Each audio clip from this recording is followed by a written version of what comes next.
in the heart of a holiday paradise, where families felt safer than anywhere else on earth, a single window was left open, and a nightmare rushed in. It was a case that stopped the world. One moment, the young girl was sleeping peacefully in her bed. The next, she had vanished as if dissolved into the night air. No footprints, no witnesses, just a silence that has lasted for 16 years. How does a child disappear from a locked room while her parents dine just meters away? Was it a perfect crime, a tragic accident, or a secret buried deeper than anyone dared to look? Today, we reopen the file on the mystery that haunts every parent's worst dreams. But before we step into the darkness, make sure to hit that like button and subscribe to the channel. Join us as we uncover the shadows behind the vanishing of Madeleine McCann. The decision to travel to the Algarve had been made with the collective exhaustion of parenthood in mind. For Gerry and Kate, along with their group of friends, the holiday was meant to be a break from the demanding schedules of their medical careers in the United Kingdom. They were a group of doctors and professionals, intelligent and rational people who believed they had calculated every risk. They chose the Ocean Club specifically for its reputation as a family-friendly environment, a place where the boundaries between public and private spaces seemed to dissolve into a communal sense of safety. Upon arrival, the group, which would later be known by the media as the Tapa 7, settled into their routine. The layout of the resort placed their apartments close together, clustering them around the central facilities. The McCann family occupied apartment 5A, a ground-floor unit that sat at the corner of the block. It was accessible not just from the main entrance, but also through a set of patio doors at the rear. These doors quickly became the focal point of their daily movements. It was simply easier to slide the glass open and step out toward the pool or the restaurant than to navigate the front door and walk around the building. The days leading up to the incident were filled with the structured chaos of managing 8 young children. They utilized the kids' club during the day, allowing the adults a few hours of tennis or reading. But the evenings presented a logistical challenge. The resort offered a listening service, but it did not extend to the private apartments in the way the group preferred. They did not want to leave their children with strangers, nor did they want to stay inside their rooms from 7 in the evening onwards.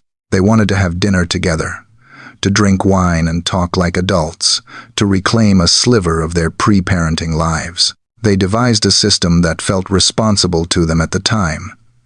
They would dine at the Tapas restaurant, which was situated roughly 160 feet away from their apartments. It was close enough, they reasoned, to see the gates and hear a crying child if the wind was right. To ensure safety, they agreed to a rotating checking system. Every 20 or 30 minutes, one member of the group would leave the table, walk back to the apartments, and physically check on the children. This system relied entirely on trust in the safety of the resort, trust in the predictability of their children, and trust that nothing malicious could penetrate their bubble. There was no discussion of locks or intruders. The patio doors in apartment 5A were frequently left unlocked during the day to allow the twins and Madeleine to run in and out. This habit of openness extended into the evening mindset. They believed they were in a village, a community where everyone watched out for one another. On the afternoon of May 3rd, the mood was light. The group gathered for lunch, discussing tennis scores and plans for the next day. David Payne, one of the friends, walked back to the apartment with Gerry to check on the family. Kate was just finishing getting the children ready after their pool session. David stood at the patio door and commented on how beautiful the family looked. It was a fleeting interaction, a mundane exchange between friends, but it would later be dissected by investigators and journalists alike. David saw 3 happy children and 2 loving parents. He saw a picture of stability that gave no hint of the fracture that was about to occur. As the afternoon wore on, Kate took the children back to the kids' club for high tea. It was the last time the staff would see Madeleine. The little girl, dressed in her pink mood, was energetic. She asked her mother a question that would later haunt Kate for years. During breakfast that morning, Madeleine had asked why her mother and father had not come when she and her brother cried the previous night. It was a direct question, delivered with the innocent confusion of a 3-year-old. Kate had been puzzled. She had not heard them crying. She explained that she had checked, but perhaps they had settled before she arrived. The question lingered in Kate's mind, a subtle warning that their checking system might not be as watertight as they believed. It suggested a gap, a window of time where the children were awake and distressed, and no one knew. Despite this, the routine for the evening of May 3rd proceeded without change.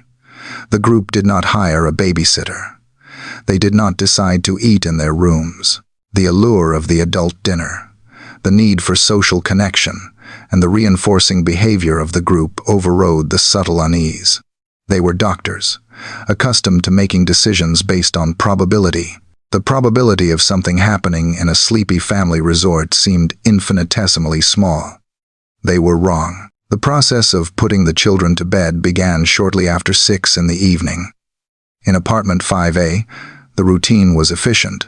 Ideally, Madeleine and the twins would be asleep by 7:30, allowing Kate and Gerry enough time to shower and dress before heading to the restaurant at 8:30. Kate read a story to the children. They sat on Madeleine's bed, the twins, Sean and Amelie, in their travel cots nearby. Madeleine was wearing her pink pajamas, the ones with the short sleeves. She placed her favorite soft toy, Cuddle Cat, next to her. The interactions were tender but brisk. The parents were operating on a schedule. Gerry came in to say goodnight, kissing each child. The room was dark. The heavy shutters on the window closed to block out the remaining daylight. Crucially, the question of the door arose. They exited through the patio doors, pulling them shut but not locking them with the key.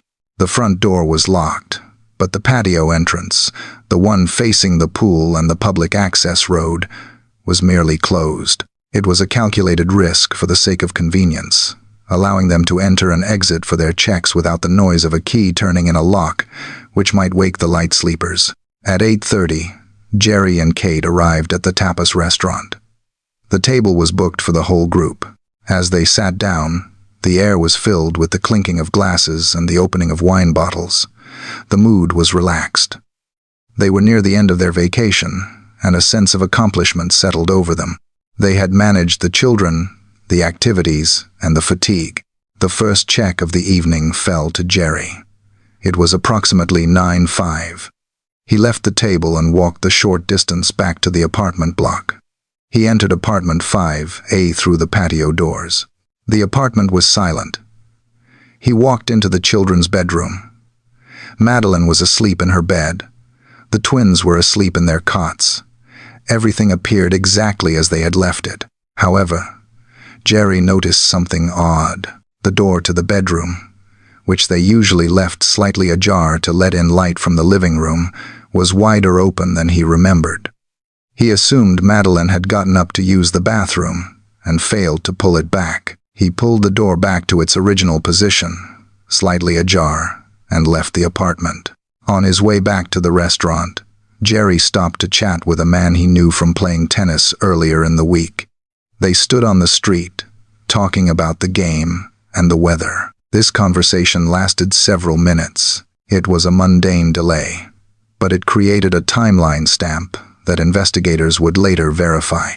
During this conversation, neither man noticed anything suspicious around the apartment block. No strangers lurking, no unusual noises. The street was quiet. Gerry returned to the table around 9:15.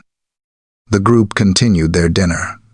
The conversation flowed from work to their families. At 9:30, it was Matthew Oldfield's turn to check. He offered to check on the McCann children as well, since he was going to listen at the shutters of his own apartment next door. Matthew walked to apartment 5A. He found the patio doors closed. He slid one open and stepped inside. He did not go all the way into the bedroom. He stood in the living room and listened. He heard nothing. No crying, no movement. He assumed all was well. He saw the twins' cots and the shape of a child in the bed, or at least he thought he did. He did not physically verify Madeleine's presence. He turned around, closed the door, and returned to the restaurant. It was a fatal assumption. In the reconstruction of events, this moment became a critical point of failure. Had he walked 3 steps further, the alarm might have been raised 30 minutes earlier, but he did not. He returned to the table and reported that all was quiet. The clock ticked toward 10. It was Kate's turn. She stood up from the table, perhaps feeling that mother's intuition, or simply following the roster. She walked the same path Gerry had taken. She reached the patio doors. They were closed. She slid the door open and stepped into the living room. Immediately, she felt a difference in the atmosphere. The air in the room felt different. A draft. She walked toward the bedroom door. It was wide open again. A sudden gust of wind slammed the door shut, the noise echoing like a gunshot in the silent apartment. Kate froze. The draft was coming from inside the bedroom. She opened the door and looked in. The window, the one with the heavy metal shutters that required force to lift, was wide open. The shutters were raised. The curtains were blowing wildly in the wind, entering from the street. Kate looked at the bed. Cuddle Cat was there, lying on the pillow. The blanket was pulled back. But Madeleine was gone. For a second, Kate's mind refused to process the visual information. She thought perhaps Madeleine had wandered into her parents' bed. She checked the other bedroom. Empty. She checked the bathroom. Empty. She ran back to the children's room. The twins were still sleeping soundly, undisturbed by the wind or the slamming door. Madeleine was simply not there. Panic, cold and absolute, seized her. She ran to the patio doors and looked out into the darkness. There was nothing but the silence of the resort. She sprinted back toward the restaurant.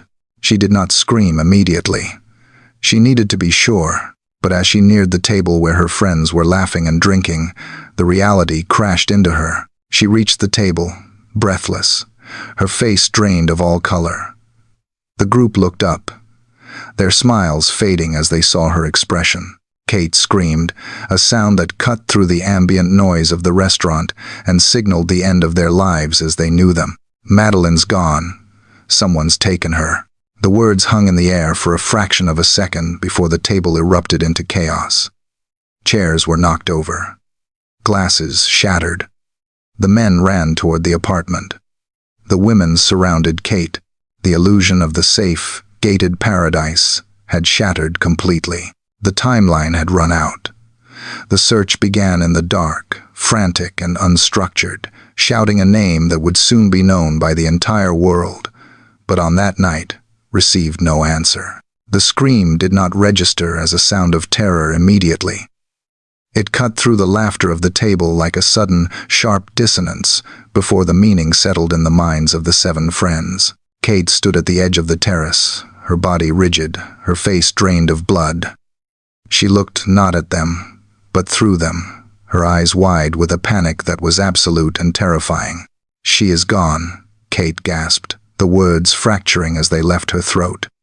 "Madeleine is gone." Gerry McCann did not ask a question. He did not hesitate. He dropped his napkin and sprinted from the table, his chair scraping violently against the patio stones. The others followed in a chaotic rush, abandoning half-finished meals and glasses of wine. The short distance to the apartment, usually a casual stroll, became a frantic dash. When Gerry burst into apartment 5A, the air inside felt different. It was turbulent. He ran straight to the children's bedroom. The door, which he had left slightly ajar less than an hour ago, was now pushed back against the wall. He looked at the bed. The pink duvet was pulled back, revealing the white sheet beneath. Cuddle Cat, the soft toy Madeleine never slept without, was sitting on the pillow, but the child was nowhere to be seen. "Madeleine," Gerry shouted, his voice cracking. He dropped to his knees, looking under the bed, tearing the duvet off completely, shaking it as if his daughter might be hidden within its folds. He checked the wardrobe, pulling the doors open with such force they banged against the frame. Kate ran in behind him. She pointed a shaking finger at the window. "The window," she cried. It was open. The shutters were up. Gerry looked. The heavy metal shutters, which required a strap to be pulled from the inside to raise, were pushed all the way up. The glass window was slid back. The curtains were billowing wildly, whipped by a draft that rushed through the apartment from the front door to the back. "I saw them," Kate said, her voice rising in hysteria. "I came in, and the door slammed shut. It was the draft. The wind slammed it. I opened the door, and the window was wide open." Matthew Oldfield, who had checked the room only 30 minutes prior, stood in the doorway, his face pale. "I checked," he stammered. "I saw them. I thought I saw them." "Did you see her?" Gerry demanded, turning on his friend. "Did you actually see her face?" Matthew shook his head, looking horrified. "I saw the shape. I thought it was her. I just listened." The group fanned out, tearing the apartment apart. They checked the bathroom, the kitchen, cupboards, the parents' bedroom. They pulled the sofas away from the walls. They checked the refrigerator. It was an irrational search, born of the desperate hope that she was simply hiding, playing a game that had gone wrong. "She is not here," Gerry yelled. He ran out through the patio doors. "Madeleine!" His shout echoed into the night. The silence of the resort was broken. Fiona Payne and the others ran to the reception to raise the alarm. They needed lights. They needed help. Kate remained in the bedroom for a moment longer, staring at the open window. A thought, cold and sickening, took root in her mind. The shutters could not be opened from the outside without forcing them, and they could not be opened by a 3-year-old child. Someone had been in here. Someone had stood right where she was standing. She ran outside to join Gerry. They began to circle the block. They checked the swimming pool first, the dark water reflecting the resort lights. Gerry ran around the perimeter, shouting her name over and over. "Check the road," someone yelled. The men ran toward the street. The gate that led from the patio to the public road was closed but unlocked. It swung open easily. Gerry stepped out onto the pavement. The street was empty. The streetlights cast long, empty shadows. There was no car driving away, no running figure, no sound of a child crying, just the wind. Back at the apartment, the panic was spreading like a contagion. Staff from the Ocean Club began to arrive, looking confused and frightened. They joined the search, checking the bushes, the tennis courts, the bins. Kate grabbed the arm of a female staff member. They took her. She wept. They have taken her. The realization shifted the energy of the search. They were no longer looking for a lost child who had wandered off. They were hunting for a predator. Every shadow looked suspicious. Every rustle in the bushes sounded like footsteps. Gerry ran back to the apartment to check on the twins. Sean and Amelie were still asleep. They had not stirred despite the shouting, the lights, and the slamming doors. Their stillness was unnatural to Gerry. He placed a hand on Sean's chest to feel him breathing. He was alive, sleeping deeply, too deeply. "Why aren't they waking up?" Gerry whispered to himself. A new fear gripped him. Had they been chemically incapacitated? Had the intruder done something to the twins to ensure their silence while he took Madeleine? He rushed back outside. "We need the police," he screamed at the reception staff. "Call the police now." The resort manager was on the phone, his face serious. The guests in neighboring apartments were coming out onto their balconies, drawn by the commotion. The illusion of safety had evaporated, replaced by a raw, primal fear that pulsed through the complex. The parents continued to run, their voices growing hoarse, shouting a name that was being swallowed by the vast, indifferent night. The call to the local police was logged shortly after the alarm was raised. But the minutes dragged like hours for the parents pacing the pavement. In cases of abduction, experts refer to the golden hour, the first 60 minutes, where the trail is fresh, The scent is strong, and the perpetrator is likely still within a close radius. For the McCanns, this hour was bleeding away with agonizing slowness. It took over an hour for the first officers to arrive. They were not detectives from the Criminal Investigation Department. They were officers from the National Republican Guard, the GNR. They arrived in a patrol car, without sirens, stepping out with a demeanor that suggested they were responding to a noise complaint rather than a major crime. Kate ran to them, grabbing the officer's arm. "My daughter has been taken. She is gone." The officer looked at the distraught woman, then at the open patio doors where people were walking in and out. "She probably wandered off," the officer said in broken English. "Children wander. We will check the beach." "No," Gerry stepped in, his voice shaking with rage and fear. "She is 3 years old. The shutters were heavy. She could not open them. Someone took her." The officers did not immediately seal off the apartment. They walked inside, their heavy boots treading over the same floor where the intruder had walked. They touched the door frames. They touched the windowsills. Outside, the search had become a chaotic mob. Tourists, well-meaning but destructive, were trampling through the flower beds below the window. They were walking through the potential escape routes, destroying footprints, crushing fibers, and confusing any scent a tracking dog might later follow. "Get them back," a friend of the McCanns shouted.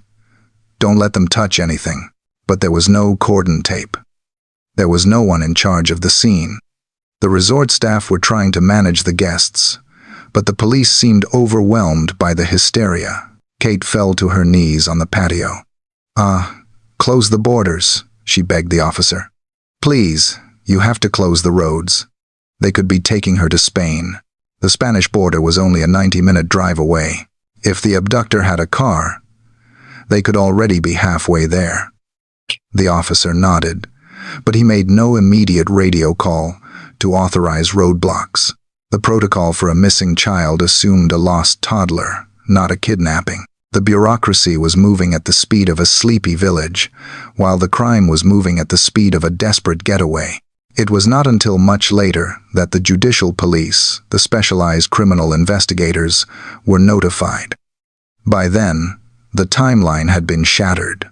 Inside the apartment, a female friend of the couple noticed something on the floor near the twins' cots. She moved to pick it up, then stopped herself. She realized with a jolt that she was standing in a crime scene that was being systematically dismantled by the very people trying to help. "Stop!" she yelled at a staff member who was emptying an ashtray into a bin. "Don't touch anything else." Gerry was pacing the street, his phone in his hand, calling family back in England. "She's gone, Mum," he sobbed.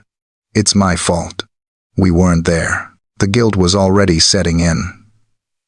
A corrosive acid that would burn them for years. But in that moment, the failure of the system was the more immediate threat. When the judicial police finally arrived, the sun was threatening to rise. The golden hour was long gone. The darkness that had hidden the abductor was lifting, revealing a scene that was compromised beyond repair. The lead detective looked at the apartment. He saw the smudges on the windows. He saw the muddy footprints of 20 different people on the tiles. He saw the open gate. He saw the parents, broken and hysterical, surrounded by friends who were equally traumatized. He did not order a seal of the entire resort. He did not immediately seize the guest list. He did not order the checking of every car leaving the town. The assumption remained that the child had woken up, wandered out, and fallen into a ditch or walked to the beach. "We need dogs," Gerry pleaded. "Where are the dogs?" The local police had brought patrol dogs, not tracker dogs. The animals sniffed around the patio but were confused by the myriad of scents. The cleaning products, the chlorine from the pool, the sweat of the searchers. They barked at shadows, leading the officers in circles. Kate sat on the edge of the bed where Madeleine had slept, clutching Cuddle Cat. She felt a cold draft coming from the window, even though it was now closed. She realized with a sinking heart that the world was not reacting fast enough. The machine of justice was rusty and slow. "They are not listening to us," she whispered to Gerry. "They think she is just lost." Gerry looked out at the lightening sky. The first rays of dawn were hitting the white walls of the resort. It should have been the start of another beautiful day. Instead, it illuminated the empty space where his daughter should have been. The silence from the police radio was deafening. The borders were open. The roads were clear. And whoever had taken Madeleine had been given a head start that could never be recovered. The investigation, starving for a lead, turned its hungry gaze toward the nearest figure who did not quite fit the mold of a tourist. Robert Murat stood on the periphery of the chaos, a man caught between two worlds. He was British by birth, but had lived in the Algarve for years, residing in a villa just 150 yards from the Ocean Club. He arrived at the scene not as a suspect, but as a volunteer. He saw the language barrier crippling the initial response, the panicked British parents screaming in English, the Portuguese officers shouting orders in their native tongue. He stepped forward, offering his voice as a bridge. He translated witness statements. He helped journalists order coffee. He stood by the police tape, answering questions with a calmness that would soon be weaponized against him. "I just want to help," Robert told a reporter from a British tabloid. "I have a daughter her age. I know what they must be feeling." But in the eyes of the detectives, helpfulness was a deviation. Why was he so available? Why was he so eager to insert himself into the center of the investigation? The chief inspector watched him from across the street. He saw a man who was too present, too knowledgeable about the case details, too comfortable with the media. The shift happened quietly at first. A journalist mentioned to a detective that Robert had been asking questions about the progress of the search. Another witness claimed to have seen him near the apartment block on the night of the disappearance, a claim Robert vehemently denied. The whispers coalesced into a theory. 12 days after Madeleine vanished, the police descended on Casa Liliana, the villa Robert shared with his elderly mother. They did not knock with the courtesy of a neighbor. They arrived with warrants and search teams. Robert was taken to the police station in Portimao. The interrogation room was stark. Robert sat across from 3 detectives. They did not ask him about his translation work. They asked him about his movements. They asked him about his marriage, his daughter in England, his computer habits. "I was at home with my mother," Robert repeated, his voice rising in frustration. "We had dinner. I did not leave the house." "But you were seen," the detective insisted, leaning forward. "A witness saw a man walking toward your house carrying a child. Why won't you tell us where she is?" "Because I do not have her," Robert shouted. "I have never met the McCanns before this. I was trying to help you because you were doing nothing." While he was being questioned, his home was being dismantled. Officers emptied drawers, seized laptops, and confiscated mobile phones. They went into the garden, the beautiful, sprawling garden that he tended with care. They brought in shovels and poles. They poked the earth. They drained the swimming pool. They were looking for a body. Robert was released hours later, but he walked out into a different world. He had been named an arguido, a formal suspect. The label was a brand. The press, who had days ago treated him as a source, now camped outside his gates like a pack of wolves. They photographed him through the fence. They shouted accusations as he tried to walk to his car. "Monster!" someone yelled from a passing van. Robert retreated inside, pulling the curtains. He watched the news.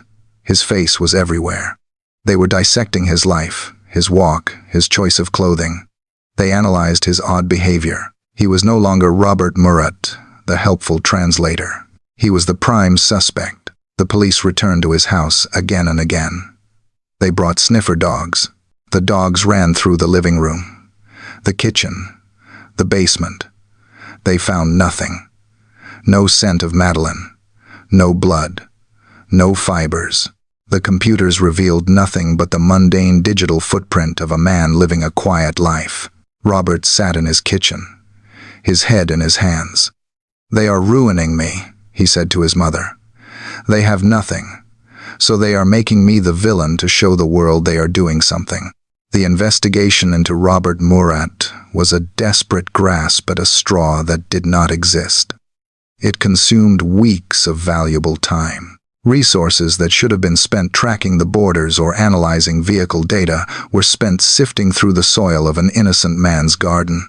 By the time the police accepted that he was not involved, the trail of the real abductor had grown stone cold. While the police dug holes in Robert Murat's garden, Gerry and Kate McCann were fighting a different battle.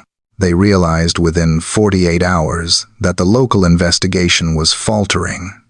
The silence from the authorities was deafening. The lack of roadblocks, the contamination of the scene, the slow release of information, it all pointed to a failure in the making. Gerry, a man accustomed to the precision of cardiology where every action had a clear procedure, decided they could not wait for the police to save their daughter. They had to do it themselves, and their weapon would be the world. "We need everyone to know her face," Gerry told the group of friends gathered in the apartment they had been moved to.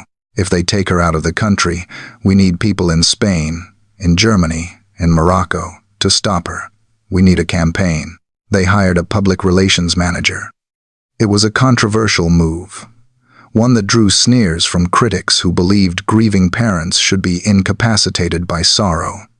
But the McCanns were fighting for survival. They launched a website. They printed posters. The image of Madeleine, the blonde hair, the wide eyes, the distinctive dark strip in her iris was beamed across the globe. The Find Madeleine Fund was established. Wristbands were sold. Celebrities began to appear on television, wearing yellow ribbons. David Beckham recorded a plea. The Pope granted them an audience in Rome. This media blitz created a friction that sparked into open hostility with the Portuguese authorities. The judicial police operated under a strictly enforced law of judicial secrecy. Leaking details of an ongoing investigation was a crime. They viewed the McCanns' daily press conferences not as help, but as interference. "They are warning the kidnapper," a detective complained to his superior. "Every time they go on television and say we are looking for a red car, the kidnapper paints the car blue. They are making it a circus." Gerry stood before a bank of microphones, dozens of cameras clicking like a swarm of insects. He looked exhausted, his eyes hollow, but his voice was steady. "We will not stop," Gerry said. "We will turn over every stone. We appeal to the person who has her. Please, she is just a little girl. She needs her family. To give her back." Kate stood beside him, clutching Cuddle Cat. She did not speak often, but her presence was the emotional anchor of the campaign. The public projected their own fears onto her. She became a symbol of maternal grief. But the global echo had a dark side. The more famous the case became, the more the public felt entitled to judge. Why did they leave the children alone? Why were they dining? Why didn't they use the listening service? The questions shifted from curiosity to accusation. The British government sent envoys. The ambassador became involved. This political pressure infuriated the Portuguese police chief. He felt he was being bullied by a foreign power. The investigation began to fracture along national lines. The British press mocked the Portuguese police as incompetent. The Portuguese press retaliated, painting the parents as cold and manipulative. One evening, Gerry received a call from their new PR advisor. "The coverage is shifting. Gerry, the Portuguese papers are quoting police sources. They are starting to ask why there is no evidence of a break-in. They are starting to look at you." Gerry gripped the phone. "That is ridiculous. They know the window was open. They are saying the shutters could not be opened from the outside without damage," the advisor said quietly. "They are building a narrative, Gerry. They are under pressure to solve this. If they can't find the abductor, they have to find someone else to blame." The global campaign had succeeded in making Madeleine the most famous missing child in history. But it had also trapped the parents in a spotlight that was becoming blindingly hot. Every tear was analyzed. Every dry eye was criticized. They had invited the world in to help find their daughter. But the world had brought its suspicion, along with its sympathy. As the weeks turned into months, the parents realized the terrifying truth. The media could not find Madeleine. The politicians could not find Madeleine. And the police, humiliated and defensive, were slowly turning their gaze away from the search for a stranger and toward the two people standing right in front of them. The global echo was about to bounce back, and the sound it carried was one of accusation. The investigation had stalled, the initial momentum lost in a mire of conflicting witness statements and a lack of physical evidence. Desperate to break the deadlock, the Portuguese authorities accepted an offer from the British police that would fundamentally alter the trajectory of the case. They agreed to bring in highly specialized tools. 2 English Springer Spaniels named Eddie and Keila. These were not ordinary police dogs used for tracking fleeing criminals or sniffing out narcotics. They were elite instruments of forensic science. Eddie was a specialized dog, trained to detect specific forensic evidence that helps investigators understand if a person is no longer alive. Keila was a crime scene dog, trained to detect even microscopic biological traces invisible to the naked eye. Their arrival in the Algarve signaled a dark shift in the mindset of the investigators. They were no longer just looking for a missing child. They were looking for death. The handler, Martin Grime, arrived with a clear protocol. He explained to the Portuguese detectives that the dogs were diagnostic tools. Their alerts were intelligence, not proof. They could tell investigators where to look, where to swab, and where to focus, but they could not tell them who, when, or how. Despite this warning, the pressure on the local police to find a solution was immense, and they watched the animals with an expectation that bordered on desperation. The inspection began at the Ocean Club. The dogs were taken to apartment 5A. The family had long since moved out, and the apartment had been cleaned, rented to other tourists, and cleaned again. It was a compromise scene, corrupted by time and traffic. Yet, the biological markers the dogs sought were resilient. Martin Grime sent Eddie in first. The dog worked the room with frantic energy, his nose skimming the tiles, the walls, and the furniture. The detective stood in the doorway, silent, watching the animal's movements. Eddie moved through the living area, ignoring the kitchen and the parents' bedroom. He moved into the children's bedroom, the epicenter of the mystery. He circled the room. Then, he stopped. Near the wardrobe, in a corner where the cuddly toys had been kept, Eddie stiffened. He began to bark. It was a sharp, insistent alert. The signal was unambiguous. He had detected significant forensic markers. The detectives exchanged glances. The air in the room seemed to grow heavier. Martin pulled Eddie away and rewarded him, then reset the search. He brought the dog back in. Eddie went to a spot behind the sofa in the living room, near the window that looked out onto the street. Again, he barked. Next came Keila. She was trained to find blood. She moved slower, more methodically. When she reached the area behind the sofa where Eddie had alerted, she froze. She did not bark. Her passive alert was to stand rigid, nose pointing at the source. She had found something the human eye had missed. The implications were devastating. If the dogs were correct, a deceased person had been in that apartment. The theory of a stranger breaking in, snatching the child, and fleeing immediately through the window began to crumble in the minds of the investigators. Why would a kidnapper hide a body behind a sofa? Why would there be a scent of death in the bedroom? The narrative began to twist toward a far darker possibility, that Madeleine had not left the apartment alive, and that the abduction was a staged event to cover up a tragic accident. But the dogs were not finished. The police wanted to test a theory that had been whispering through the corridors of the station. They took the dogs to the new villa the McCanns had rented after leaving the resort. They checked the clothes of the parents. They checked the soft toy, Cuddle Cat, which Kate carried everywhere. Eddie alerted to the toy. Then came the most damaging test of all. The police lined up several vehicles in the underground garage of the station.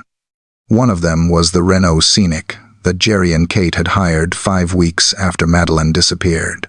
The other cars belonged to officers and civilians, serving as controls. Martin Grime released Eddie.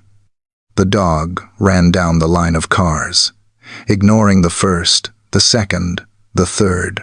When he reached the silver Renault Scenic, he stopped.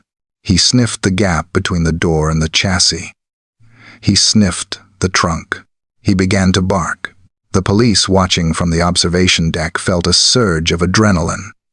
This was the breakthrough they had been praying for. The car had been hired 24 days after the disappearance. If the dog smelled a cadaver in that car, it suggested that the body had been moved weeks after the initial event, and only the parents had the keys to that car. Keela was sent in next. She examined the key fob of the Renault. She alerted. She examined the interior of the boot. She alerted to the Portuguese detectives. This was the final piece of the puzzle. The timeline they constructed was horrific. A fatal accident in the apartment, a temporary concealment of the body, and then, weeks later, a movement of the remains using the rental car. The abduction was a lie. The grieving parents were, in their eyes, master manipulators. The forensic technicians moved in immediately. They stripped the lining of the car boot. They cut out pieces of carpet from the apartment. They swabbed the tiles where Keela had pointed. Every fiber, every hair, every microscopic speck of fluid was collected and sealed in evidence bags. Gerry and Kate were not immediately told about the dog's reactions. They were still campaigning, still traveling to neighboring countries to hang posters, believing the police were hunting a criminal network specializing in trafficking. When the news finally leaked to them, the betrayal was absolute. "It is impossible," Gerry said, his face pale with shock. "We hired that car weeks later. We used it to transport trash to the tip. We used it to carry the children's dirty nappies. The dogs are reacting to organic waste or household odors. They are wrong." But the police were no longer listening to explanations. The confirmation bias had set in like concrete. They believed they had the what and the who. They just needed the science to back it up. The samples were flown to the Forensic Science Service in Birmingham, United Kingdom. The hope of the Portuguese police rested on the low copy number DNA analysis, a technique capable of building a profile from just a few cells. They needed the lab to say that the biological material found in the boot of the car belonged to Madeleine McCann. While they waited for the results, the atmosphere around the McCanns shifted from sympathy to hostility. The local residents of Praia da Luz, who had initially searched the streets alongside the parents, now looked at them with suspicion. The Portuguese press began to publish leaks from the investigation. "Dogs detect forensic markers in McCann car." The headlines screamed. "Police suspect parents." The scent of betrayal hung over the entire Algarve. The parents felt betrayed by the system that was supposed to protect them. The police felt betrayed by the couple they had treated as victims. And the public felt betrayed by a story that was turning into a nightmare too dark to comprehend. The dogs had done their job, but they had not solved the crime. They had merely opened a door into a room so terrifying that no one wanted to step inside, yet everyone was being pulled across the threshold. The investigation had stopped looking for a missing child and started building a case for murder. The summons arrived not as a request for help, but as a command.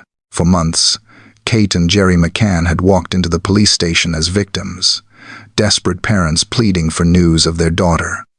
On September 6th, the dynamic shifted violently. The police no longer wanted their assistance. They wanted their confession. Kate was called in first. She entered the station alone, separated from Gerry. The questioning began in the morning and stretched into the night. The detectives, who had once appeared sympathetic, were now cold and precise. They sat across from her, armed with files, forensic reports, and a theory that they had already decided was the truth. They placed the forensic results on the table. They told her that the dogs had alerted to the scent of death on her clothes and on the soft toy she had held during every television appearance. They told her that DNA matching Madeleine had been found in the boot of the rental car. They presented these findings not as probabilities, but as irrefutable facts. They did not mention that the DNA results were complex and inconclusive.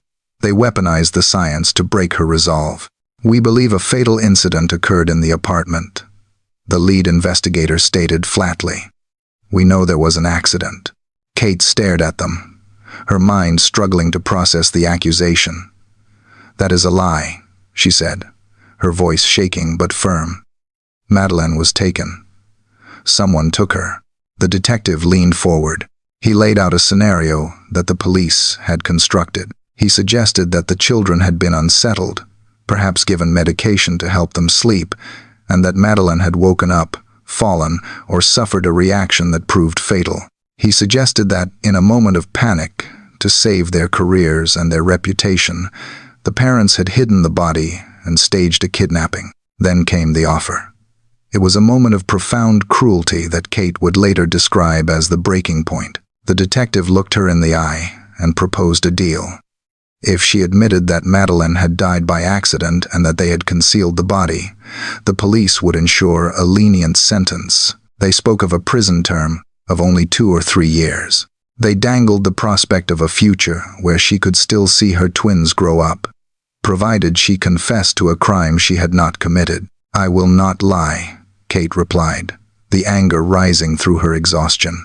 "I am not going to say I killed my daughter when I did not. I am not going to help you close this case with a lie." The interrogation continued for 11 hours. They asked her the same questions over and over, trying to find a crack in her story, a hesitation, a contradiction. They asked why she had washed Cuddle Cat. They asked why the twins had not woken up. They asked about the timeline. Kate answered every question, but she refused to accept their narrative. By the time she left the station in the early hours of the morning, her status had officially changed. She was no longer a witness. She was an arguido, a formal suspect. This legal distinction meant she was now under caution. She had the right to remain silent, but she also carried the heavy stigma of suspicion. The next day, it was Gerry's turn. He walked into the same room, faced the same detectives, and heard the same accusations. He was aggressive in his defense. He challenged their logic.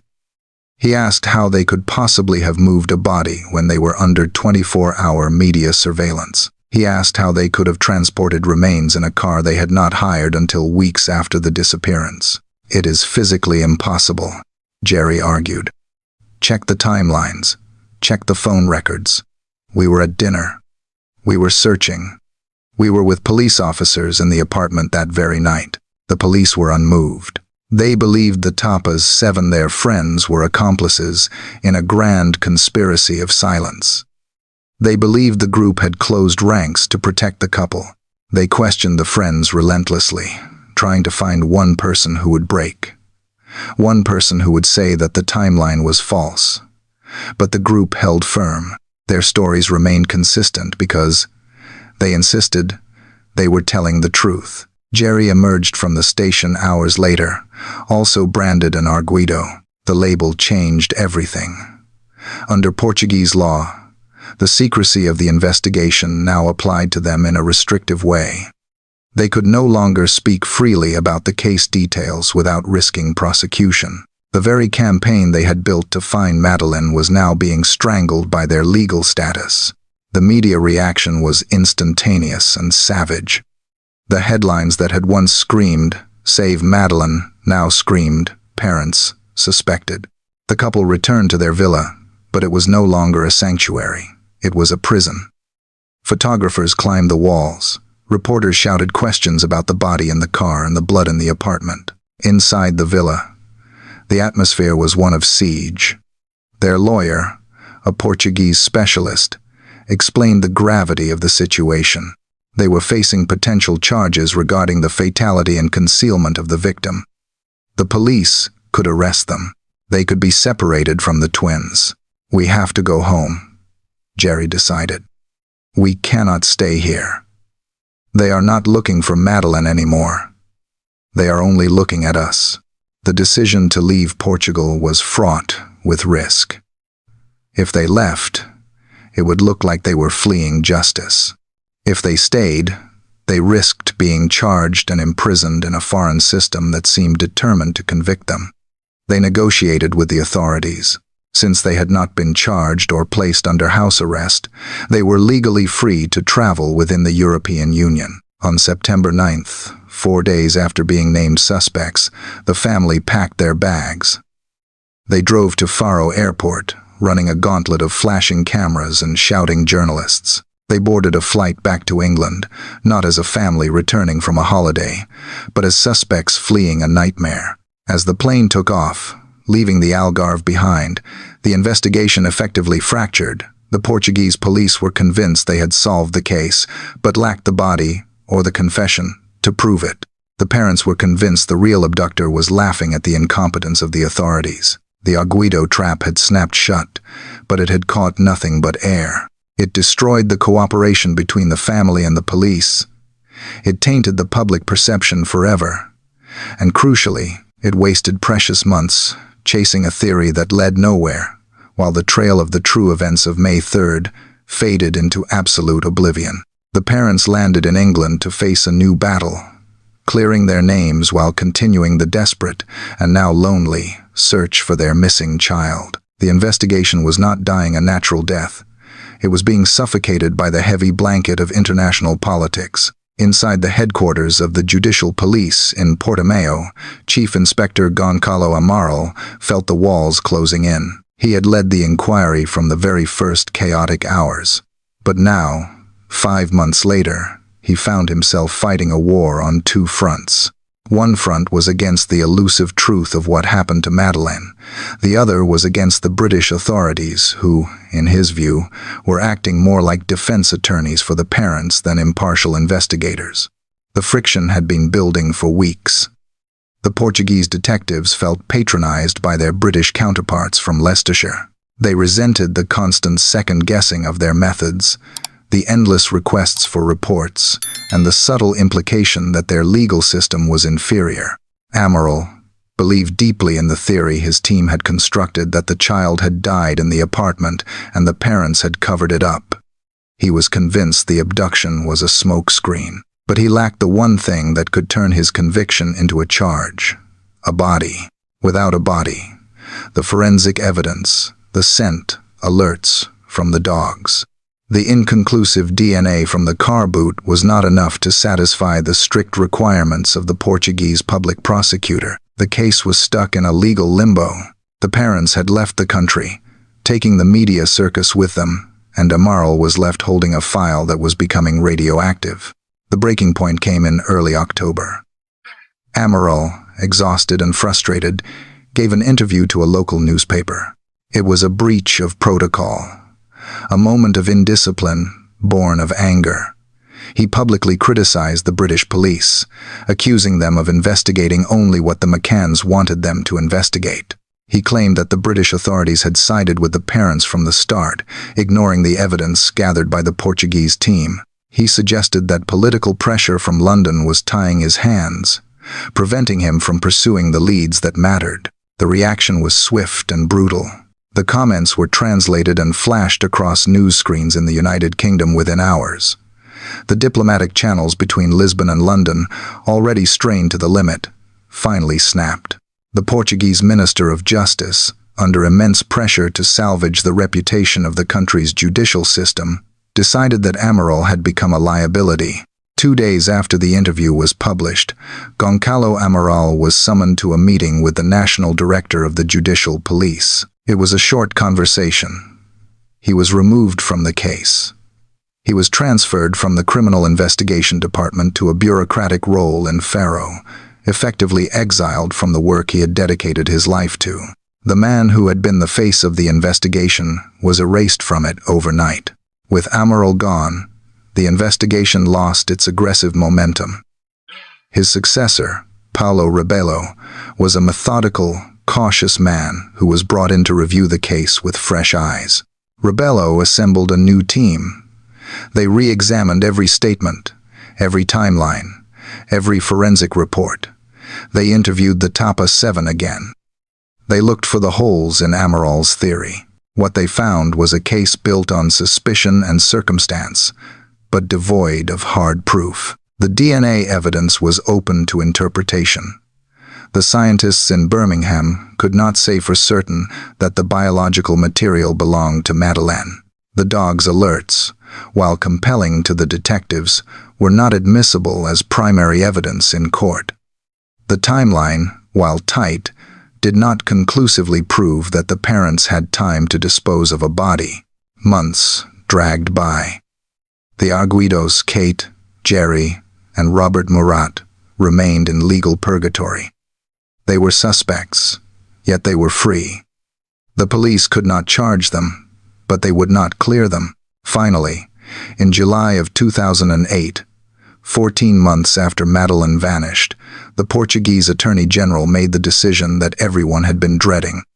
The office issued a final report. It was a document of defeat. It stated that despite thousands of pages of evidence, hundreds of witness statements, and exhaustive forensic analysis, the police could not prove that the parents were involved in the disappearance. Conversely, they could not prove that an abduction had taken place.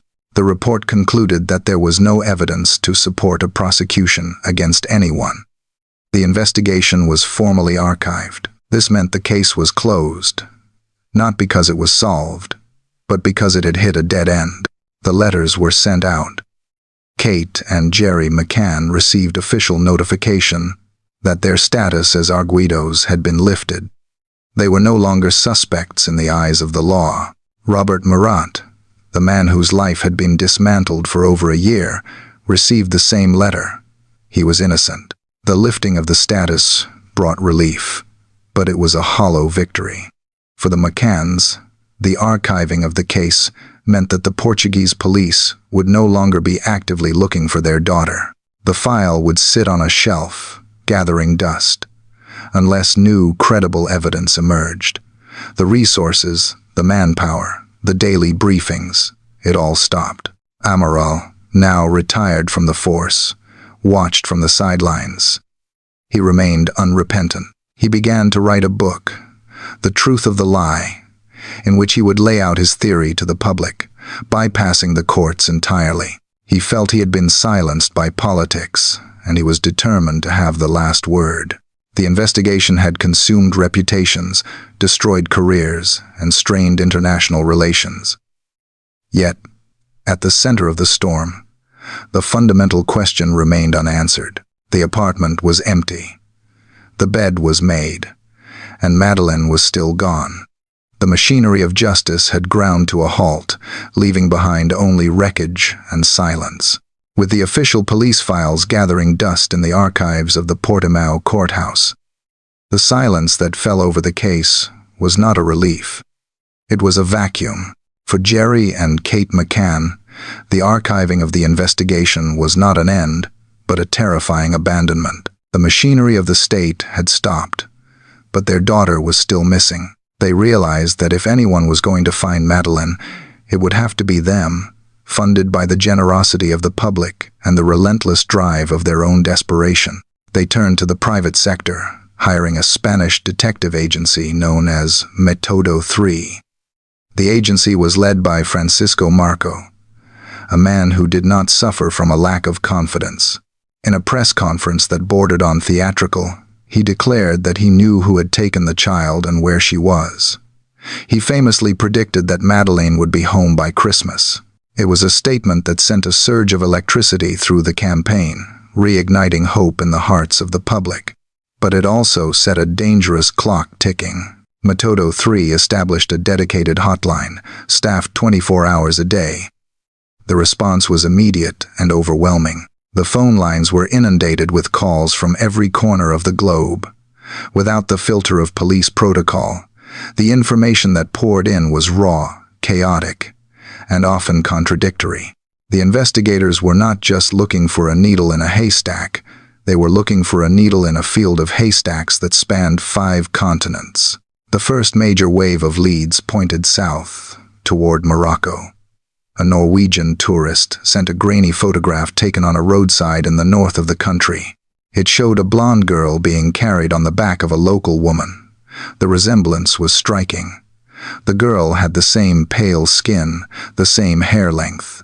The internet seized upon the image, analyzing the pixelated face, comparing ear shapes and chin structures. For 48 hours, the world held its breath. The private investigators scrambled to mobilize. They did not have the power to arrest or detain. They relied on contacts and cash. They sent operatives across the Strait of Gibraltar. They drove into the rural villages, showing the picture to locals. The reality, when they found it, was crushing.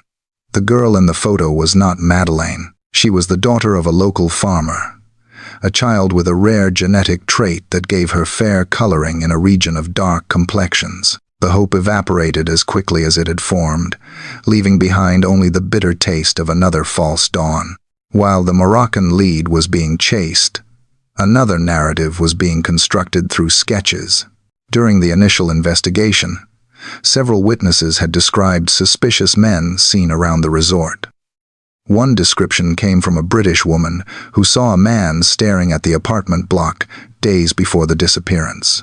Another came from the Smith family, an Irish group who had seen a man carrying a child away from the Ocean Club toward the beach at 10 o'clock on the night of the incident. The private investigators commissioned forensic artists to turn these memories into images. 2 sketches were released. One showed a man with pockmarked skin and long hair. The other, based on the Smith sighting, showed a clean-shaven man with short brown hair. The images were plastered on billboards and newspapers across Europe. The intent was to jog a memory, to force someone to come forward. Instead, they triggered a deluge of well-meaning but useless sightings. People saw the face in their neighbors, their colleagues, the strangers on the bus. Every call had to be logged, every lead assessed. The investigation became bloated with phantom suspects. The vulnerability of the situation attracted predators. Cruel opportunists saw the Find Madeleine Fund not as a tragedy, but as a bank account. The hotline received calls from psychics claiming to feel her energy, from conspiracy theorists spinning wild webs, and from extortionists demanding ransoms for information they did not have. One particular lead consumed weeks of resources. A man contacted the agency, claiming to be an intermediary for a criminal gang in North Africa. He provided specific details about where the child was being held. He demanded a significant sum of money for proof of life. The investigators engaged with him, playing a high-stakes game of negotiation. They recorded calls, traced IP addresses, and analyzed voice patterns. It was a sophisticated dance, fueled by the terrifying possibility that this might be the one true call. It ended in silence. The man vanished when the demand for concrete proof became too high. He was a ghost, feeding on the grief of parents for his own amusement. As the months turned into a year, the relationship between the McCanns and Metodo 3 began to strain. The bold promises made by Francisco Marco had not materialized. Christmas had come and gone, and Madeleine was not home. The fund was burning through money at an alarming rate. The cost of international travel, surveillance, and forensic analysis was astronomical. The limitations of private investigators became painfully clear. They could not subpoena phone records. They could not compel witnesses to speak. They could not seal borders. They were civilians chasing shadows in a world that required badges and warrants. The detectives would arrive in a town following a lead, only to find that the person they sought had moved on, or that the CCTV footage had been erased, or that the local police were hostile to their presence. By the time the contract with the agency was terminated, the investigation had generated thousands of pages of reports, but 0 confirmed sightings. The sketches had led to no arrests. The photos from tourists had all been debunked. The family was left with a depleted fund and a heavy realization. They could not buy the truth. The chasing ghosts phase of the search was perhaps the most psychologically damaging. It kept the adrenaline pumping, forcing the parents to live in a state of constant, heightened alert. Every time the phone rang, it could be the moment. Every blurry photo could be her. But each time the lead collapsed, the fall was harder. They were running a marathon at a sprinter's pace, fueled by false hope and the terrified refusal to accept that the trail had gone cold. The ghosts of the investigation were not just the elusive suspects. They were the phantom images of Madeleine that appeared in every crowd, only to dissolve when looked at directly. The silence that had settled over the case was broken, not by a new clue, but by a plea addressed to the highest levels of the British government. In 2011, Kate and Gerry McCann, exhausted by the failures of private investigators and the closed doors in Portugal, wrote an open letter to the Prime Minister. They argued that it was the duty of the state to protect its citizens, even young ones lost abroad. The public support was undeniable, and the political will finally shifted. The Home Secretary ordered the Metropolitan Police to initiate a review of the case. This was the birth of Operation Grange. It began not as a new search on the ground, but as a forensic excavation of paperwork. A specialized team of detectives in London was tasked with compiling every scrap of information from the Portuguese files, the private investigations, and the British intelligence reports. They were building a master puzzle from pieces that had been scattered across 3 different jurisdictions. Detective Chief Inspector Andy Redwood led the operation. He approached the task with a dispassionate, analytical rigor. His team scanned 40,000 pieces of evidence. They translated thousands of pages of Portuguese witness statements. They used advanced software to cross-reference names, phone numbers, and license plates that had appeared in the periphery of the original investigation. The review revealed a chaotic picture. They found leads that had been written down, but never followed up. They found witness statements that contradicted the official timeline, but had been ignored because they did not fit the initial theory. Slowly, the focus of the investigation began to pivot. The British detectives concluded that the abduction theory was not just a possibility, but the most likely scenario. They systematically dismantled the argument that the parents were involved, citing the lack of physical evidence and the impossibility of the timeline. In 2013, the status of Operation Grange was upgraded from a review to a full investigation. This legal change gave the British police the power to issue formal requests to their Portuguese counterparts. Relations between the two forces, once toxic, began to thaw out of necessity. They formed a joint investigation team. The new inquiry focused on a specific window of time. The detectives realized that the tanner citing the report of a man carrying a child away from the apartment at 9:15 might have been a red herring. They identified that man as a British tourist carrying his own child from the night crash. This elimination was a breakthrough. It shifted the timeline of the abduction to later in the evening, closer to 10 o'clock, aligning with the sighting by the Smith family of a man heading toward the beach. With this new timeline, they released electronic composites of the man seen by the Smith family. They broadcast these images across Europe. The phone lines lit up again. Operation Grange was no longer just reading files. They were hunting. They identified burglary gangs that had been operating in the area, groups that had been targeting resorts for cash and electronics. The theory emerged that Madeleine might have woken up during a burglary and been taken to silence her. Detectives flew to the Algarve. They oversaw the digging of scrubland near the resort. They used ground-penetrating radar. They lowered cameras into drainage pipes. The physical search was exhaustive, yet it yielded no biological trace.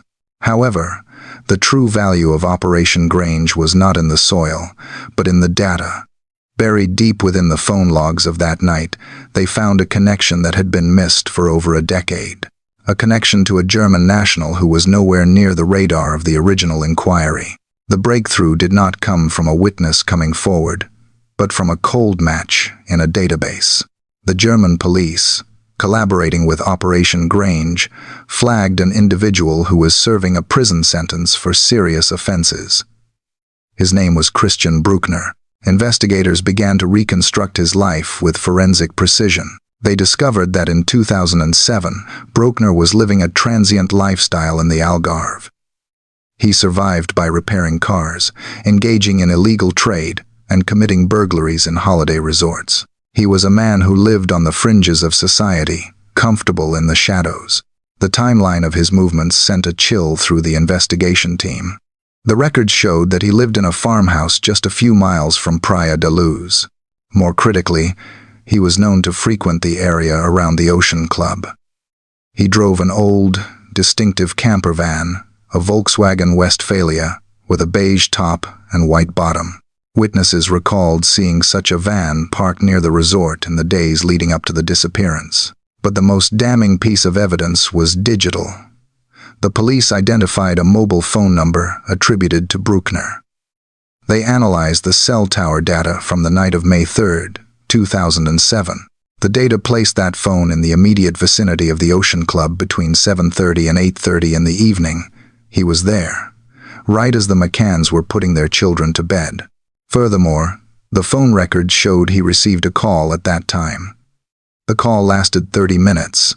The person on the other end was in the same area. The police believed that if they could identify the caller, they would have the key to the case. Then there was the Jaguar. Bruckner owned a Jaguar XJR6.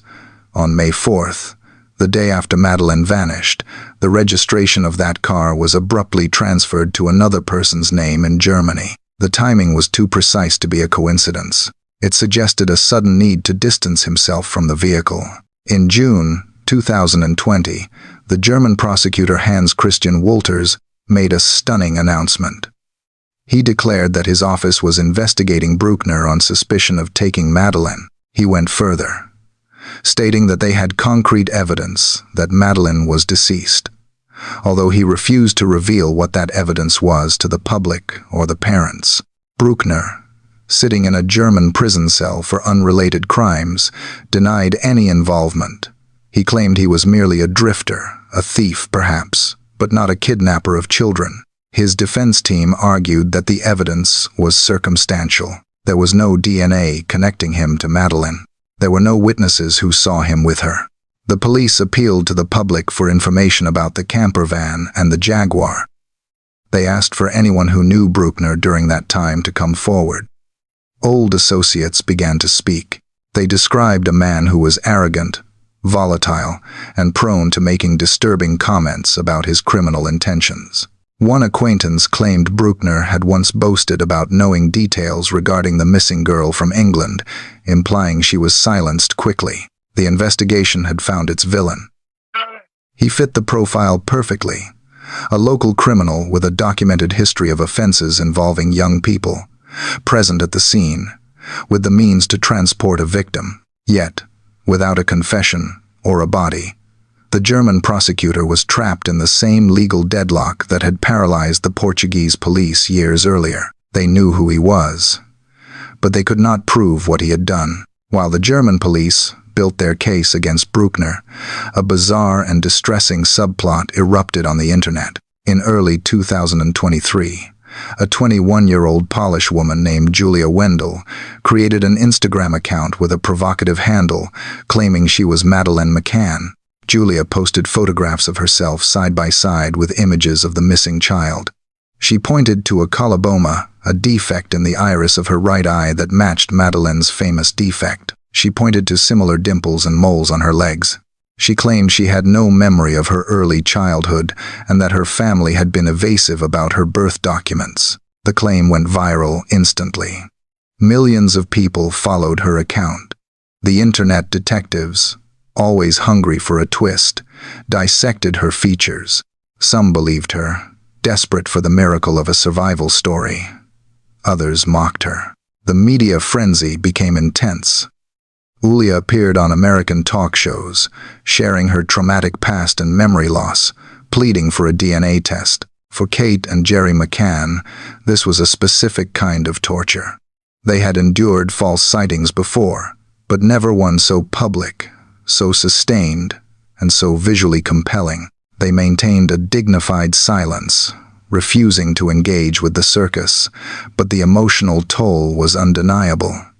If she was lying, it was cruel. If she was telling the truth, it was a miracle they were afraid to hope for. A private investigator and self-proclaimed psychic, Fia Johansson, took Julia to the United States. She shielded her from the threats she was receiving in Poland and facilitated the DNA testing. The world waited for the results. The narrative of the stolen child returning home was powerful, overriding the logical inconsistencies in Julia's story, such as the age difference and the fact that her parents in Poland insisted they had her birth records. In April 2023, the science spoke. The DNA results arrived. They showed that Julia was 100% Polish, with some Lithuanian and Romanian heritage. She had zero British or German ancestry. She was not Madeleine McCann. The bubble burst. Julia was revealed not as a con artist, but as a troubled young woman with a history of trauma who had latched onto the Madeleine story as an explanation for her own fractured identity. She returned to Poland, leaving behind a trail of disappointment and a digital footprint of confusion. The incident served as a painful reminder of the case's cultural impact. Madeleine had become more than a missing child. She was a canvas onto which people projected their own mysteries and hopes. The girl in the glass was a reflection of the world's inability to let go, a desperate wish for a resolution that reality refused to provide. The German investigation into Christian Bruckner eventually led back to the physical landscape of Portugal. Informants told the police that Bruckner used to spend time at the Arade Dam, a remote reservoir located about 30 miles from Praia da Luz. He had called it his little paradise.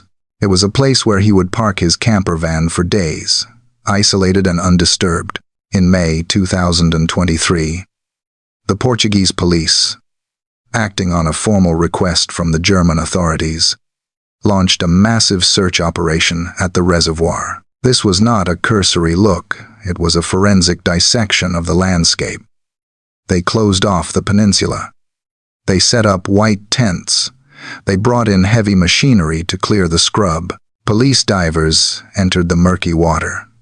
They moved in lines, feeling the silt bed with their hands, looking for anything, a scrap of clothing, a bone, a metal object that could be linked to the case.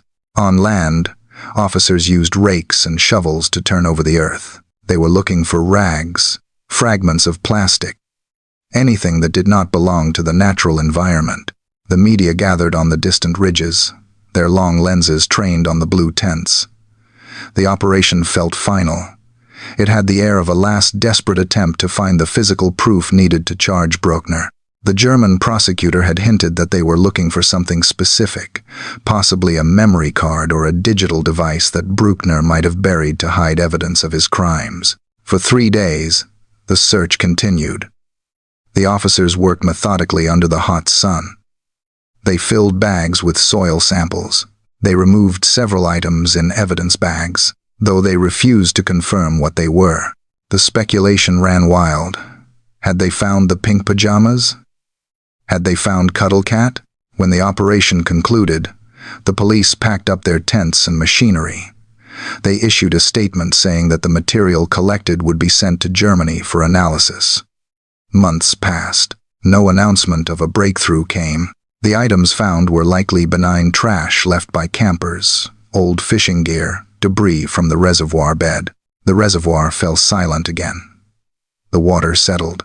The search had demonstrated the seriousness of the German case against Bruckner, but it had also highlighted the difficulty of finding evidence after 16 years. The earth was vast, and the secrets buried within it were small. The little paradise of the suspect yielded no answers for the parents, only more questions about what might have been hidden and then lost to time. 16 years have passed since the shutter slammed shut in apartment 5A. The case of Madeleine McCann has become a modern myth, a story told and retold until the edges of truth have blurred into folklore. Yet, at the center of the noise, there is a profound and unending silence. Christian Bruckner remains in prison for other crimes. The German investigation against him continues, a slow war of attrition between a prosecutor convinced of his guilt and a defense team exploiting the lack of physical proof. Charges for the abduction of Madeleine have not yet been brought. The legal hurdle of beyond a reasonable doubt remains too high without a confession or forensic link. Kate and Gerry McCann continue their lives in Leicestershire. They are still doctors. Their twins, Sean and Amelie, are now adults, stepping into a world where their sister is a ghost who defines their family history. The parents have never stopped searching. They have kept Madeleine's room ready. They still buy her birthday presents every May. They live in a state of suspended animation, unable to grieve a death that is unproven, yet unable to celebrate a life that is absent. The Find Madeleine Fund still exists, though the frantic energy of the early years has settled into a grim persistence. The case has changed the way the world looks at child safety. It changed how the media reports on missing persons. It changed the protocols of police cooperation across borders. But it failed in its primary objective, to bring the child home. The mystery remains the crime of the century because it taps into a primal fear. It is the fear that we are not safe, that our children are not safe, and that a life can vanish in the blink of an eye, leaving no trace behind. The theories still circulate: the botched burglary, the trafficking ring, the tragic accident, but they are just stories whispered in the dark. As the years roll on, the probability of finding answers diminishes, but the hope refuses to be extinguished entirely. It flickers like a candle in a draughty room, until there is a body, or until there is a woman walking through the door saying, "I am here." The story has no ending. It is a book with the final pages torn out. The resort in Praia da Luz is quiet now.